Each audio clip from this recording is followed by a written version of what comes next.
guys, so I actually finished some books this month, so we're going to talk about them.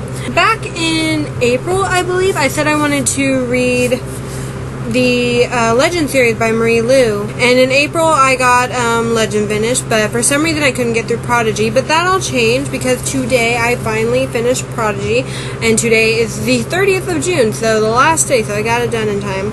I don't know, and this was another reread because I reread Legend and I was rereading Prodigy to try to finish the series, but at first I wasn't sure why it was taking me so long, but after finishing the book, I've come to realize that the reason why it was a struggle for me to get through Prodigy was because I didn't really connect or care a whole lot about the day-centered side of the story. I actually dragged through a lot of his chapters because I felt myself caring more about June's side of the story, which I don't know if that's a good or bad thing. Also, it's still... the more I read, the more I realize I'm not a huge fan of characters that instantly fall in love with each other without any real explanation. And with Legend, when I was rereading Legend, I realized I really didn't like it in this series because of the circumstances of where June and Day start. And continuing through this, I also kind of still felt that way. I was like, there are so many issues with these two and the way their love story started. And they've only known each other for not even that long, and I'm like, I just don't feel like it's realistic. And then there's also the connection June has with Anton in this story that I like. I kind of feel, I found myself being like, I still like June with Day, but I kind of like June with Anton. So I didn't know what to make of that. But yeah, overall, I still did enjoy it. I still agree with the original rating I gave it, which was 4 out of 5 stars. I still think that's a good the right rating. But yeah, just a lot of the middle section frustrated me.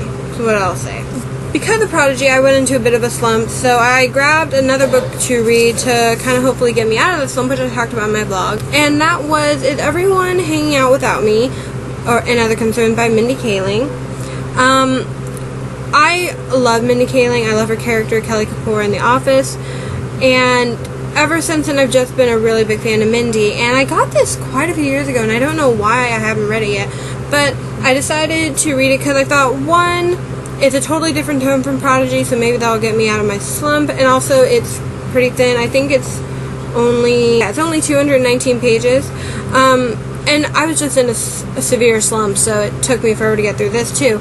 But I really did enjoy Mindy's book. I gave it 3.5 out of 5 stars, and that's nothing bad about it.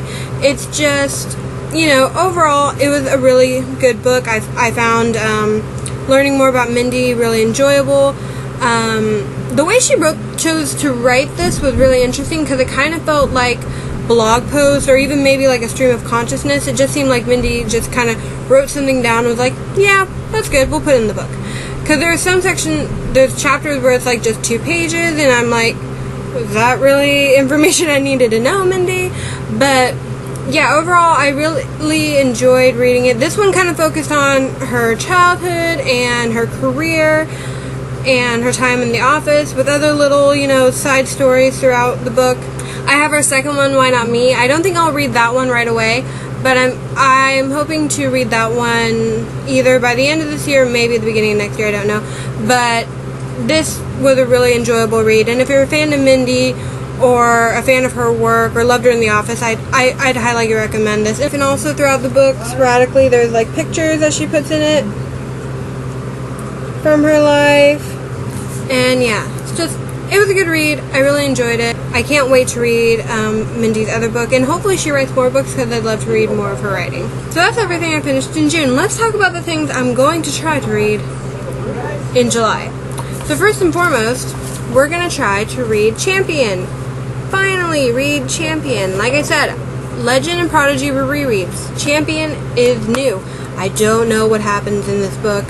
I'm slightly afraid because to me, I felt like Prodigy basically had wrapped itself up, and then like Marie Lu just added the last 2 or 3 chapters and was like, here's conflict, which is why we need Champion. And I'm like, oh, okay. Also, Champion's probably my favorite cover. Look at it. It's gorgeous. But yeah, I'm excited to see how Marie Lu ends this series. especially after some kind of big revelations in those last chapters that I said. I feel like we're added just, so we could get a third book. But, yeah.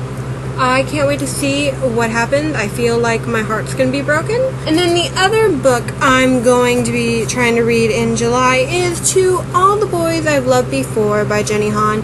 This is a book I've heard nothing but good things about, and one of the reasons I've kind of been pushed in the direction to reading it is because on Netflix they will be releasing the movie adaptation, and I kind of want to read this before I watch the movie. Even though past experiences have taught me always watch the movie first, then read the book, so I'm not angry watching the movie, I'm gonna risk it, and I'm gonna give this a shot. Also, there is another book I'm currently reading, but it's not gonna be in these videos. I may just give you updates in the future. But I'm taking my time with this book, so I'm in no rush to finish it at all. And it's not even on my Goodreads because a lot of the times when I put a book on my Goodreads, I feel like a pressure to get it read, which then makes me drag my feet and try not to read it, which is why I'm just taking my time with this. And that is, I'm rereading Twilight. And I'm using my banged up copy, because I have technically a new copy, because I have Life and Death, which was for the 10th anniversary of Twilight, so I have Twilight and then flip it and it's Life and Death. But I'm rereading my banged up copy so that I can make all the notes and mark it up however I'd like and not feel guilty, because look how banged up this copy is. But yeah, I've only read the first chapter. I'm not, like I said, I'm taking my time with Twilight. It just kind of sprang on me that I kind of wanted to reread Twilight, because I believe the last time I read it like cover to cover was probably when I was about 15 or 16, and I'm 26 now, and I just kind of want to read, and it's not just Twilight, like I've decided I'm going to reread the whole series, and I just kind of want to reread Twilight and see how my 26-year-old brain feels about this series compared to like that 14-year-old brain that read it for the first time. So yeah, like I said, these ones aren't always going to be in my videos. I may just give you an update of where I am. So to quickly recap, in June I finished Prodigy and Is Everyone Hanging Out Without Me and Other Concerns. And in July, I'm hoping to read Champion and To All the Boys I've Loved Before.